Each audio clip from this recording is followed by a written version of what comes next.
And what shift did you play? Like what? Drive. Yeah. Because I was working at 2CA in Canberra at the time, and I hated Canberra. Yeah. Because both times, I worked at 2CA twice, both times in winter, and so I hated it. Of course. You know, walking down Northbourne Avenue at 5 o'clock in the morning at -5 degrees was not fun. No. And I hated it. And I didn't particularly like the Canberra.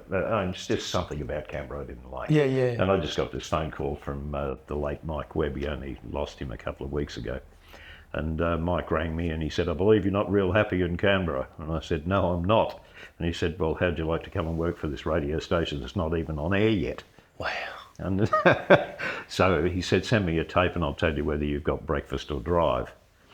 And so he rang me back and told me I had drive. And then I drove. So when they say to you, sending you a tape, what is that? A little, it's a highlight reel? It's a cut down of your air shift. Yeah. It's called an air check. An air check. Yeah. Okay. And you just telescope it. So you're just doing the talk breaks and that kind of stuff and recording those, and you're going in and out of music and ads and that kind of stuff. Yeah, right. So about a 5-minute, a 4-hour program cut down to 5 minutes. Yeah. Mate, well, that's amazing. I'm glad we've identified. So you still would have people that would have listened to you. For how many years were you on? No, always running into people. Yeah. Yeah, I was with WS for 10 years, basically. Yeah, that's a long time. So I've always wondered this, right? What do you do for holidays when you're doing that kind of gig? Because you can't just go off and have 2-3 weeks off when they're expecting you there on Monday to Friday. What do they do? Is it still a normal sort of thing where you get 4 weeks a year? Or? Everything in the city, not so much in the regional areas in the country, but in the city, everything is based around surveys. So you take holidays when you're out of survey. Okay. Yeah, like, you'll notice in December through until February, all the major stars on Sydney radio take a holiday. There we go. And all their support staff, and you come in and do the shifts and that kind of stuff. But yeah, every time they take holidays, it's out of survey. Because survey is the accountability to how good you're going. Yeah. So basically, you've got to be there when the heat's on. Yeah, exactly. And then, exactly. Okay. Yeah. That's interesting for people to know. And then you hope to Christ that whoever's filling in for you while you're gone will keep the audience there and not lose them on you. That's right, which would happen probably more often. Yeah, it can happen. It can happen. I always found there was one radio station that I was working for, and they'd put in a replacement for me when I was on holidays, and I could always tell that when I came back, because the phones weren't ringing the way they were when I was on there. Right. Yeah. And you come back and you're waiting for people to come back with you and ring that phone. It sucks to be popular, mate. Yeah. Get your boots on. In a world driven by visuals, every frame tells a story. Every moment captures emotion. At Speedy Tech Media, we breathe life into your vision. Our dedicated team of experts craft unforgettable experiences. We don't just shoot videos, we create memories that last a lifetime. Join us in making your dreams a reality. Elevate your brand with Speedy Tech Media. Contact us today. Let's tell your story together.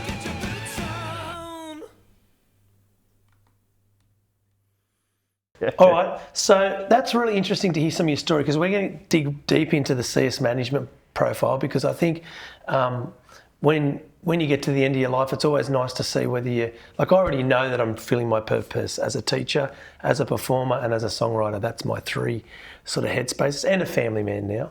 That's added since the boys have arrived, and my wife. But for you, mate, let's talk about your private life. You've got your partner for a long time, David, is it? Yep. Where did you meet David? How did that eventuate? And let's go into that. David met through mutual friends. I used to live on a 5-acre property, which is now basically the industrial area of, or not industrial, it's Bella Vista, but it wasn't Bella Vista then.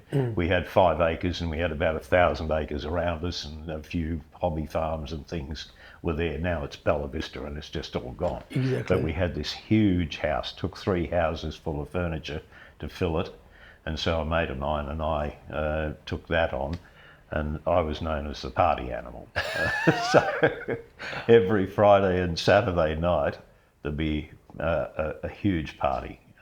We had huge parties, and anyway, I had all these people, and David used to ride his bike from Pennant Hills to Borkham Hills to come to the party every week, and we just got to know each other through there, and here we are here 28 years later. Forged a relationship, and it's lasted 28 years. Yeah. Well, that's amazing. And what does David do? Like, what's David's job?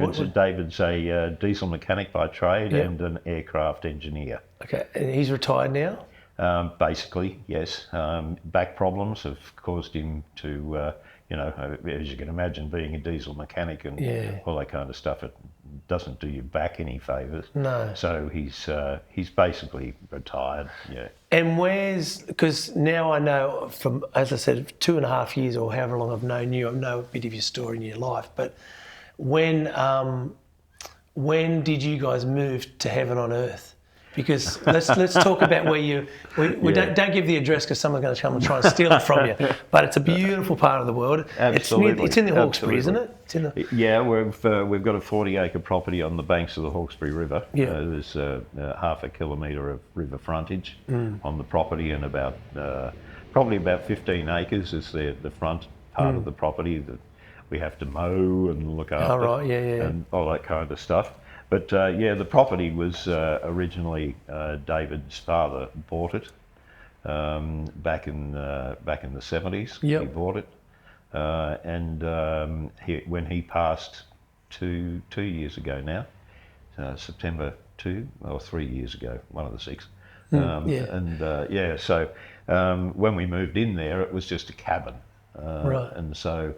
We were lucky to have David's cousins, Peter and Jeff, come in, and Jeff now lives on the property as well, All right, yep. in his own situation.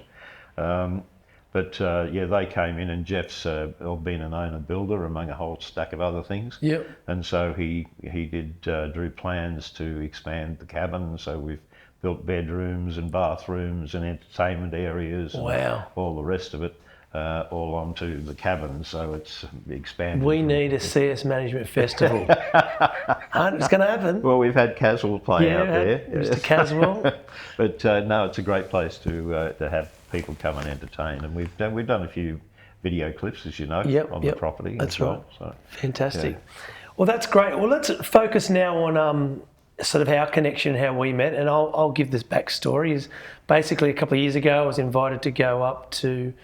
I think it's the nomination night for the Golden Guitars. For all those people not in the country scene, the Golden Guitar is like is the aria for the country scene. The Australian, you get a Golden Guitar, you really know you've done some great work. And my dream is to get one. I'm not greedy, I just want one. But I reckon it's on the horizon. Just got to keep working hard. But I remember going back to that pub in Tamworth and sitting down. I think there was a spare chair, and I sat down and.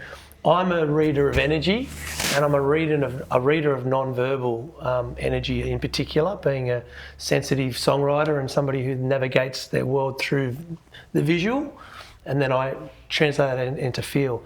And when I sat next to you, I felt like I was talking to my grandfather. And I don't mean disrespectful, I didn't want you to think that I think you're an old guy. What I'm saying is that my pop had exactly the same look as you, strong, kind, harsh but fair, but welcoming. All in an instance I saw that. And I knew, like I talked to my, it sounds weird, mate, but I talk to my ancestors all the time, you know, through the conscience coming into my mind with just hard decisions. And I remember my pop saying, "Here's your manager, Craig, I've been looking for him for you." So no, that's not to freak you out. That's classic. But I don't think you know that story. And then I think I rang you, and this is the funniest part because I showed you my music, and you emailed me and you said, "I've listened to all your music, and I'm moderately impressed." Moderately impressed. Like, don't get too excited, mate. You've got Well, some good songs. Yeah, well, it was early days for you when you were recording that stuff, wasn't it?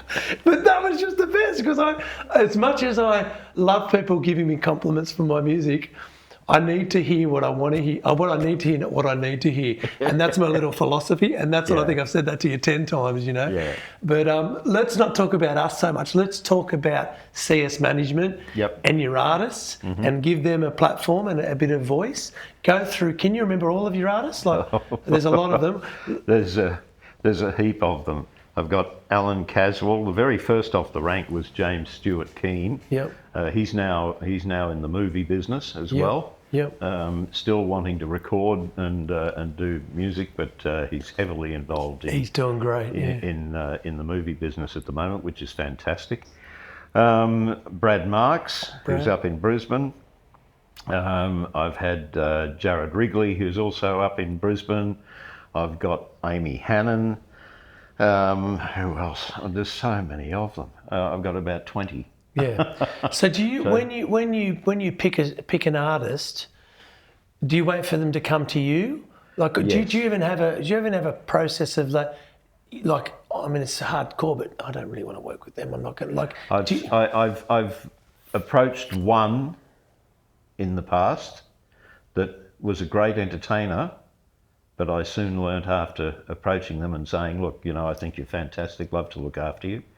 And I soon learnt that wasn't the right fit. He wasn't the right person. You know, his personality was not something that I could work with. Yeah, okay.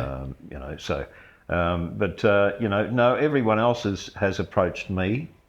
I think because I've developed a bit of a reputation, and people also say, you know, I get artists who talk to people and say, you know, I want management, you know, who do I talk to? You know, and so you get phone calls from people, you know, based on... You've never had to hand out business cards, mate, have you? No. You know, so, and plus, I mean, I get approached an awful lot, but there's an awful lot I don't take on board. Yeah. If I don't believe in your music, I can't take you on. I've got to believe in both the artist and the music. Otherwise I can't take it on. Yeah. And it might not even be for those artists out there who want to work with Cam. It might not even be a case of that he won't not take you on, but you're just not ready. You need to do some framework things. You know, I quite often will give advice to them. If I'm not taking them on, I'll tell them why, and give them suggestions as to what they need to do, and maybe who they need to go and talk to. Like I had a particular female artist approach me round about the time I met you, and she turned around and she said, I've just recorded my new album and I'm trying to get into festivals and stuff and no one's talking to me. And I said, no, send me the album. I had to listen to the album. It was very traditional. And I said, well, you should be concentrating on the smaller festivals. Don't worry about trying to get into Gympie and Denny and CMT Rocks. You're not going to get there. But concentrate on the smaller festivals. And she is flat out doing smaller festivals all over the place. That's right. And they love her. 100%. So, and there's so much, that's what I want to try and let artists know that look to us, and even myself now, I'm finding I'm getting, not old, but I'm older, and I'm getting to that stage where people are really valuing what I have to say. And I try to say to them, there's so many different ways to get your music out there. I mean, I even noticed, I was at the music store local to us.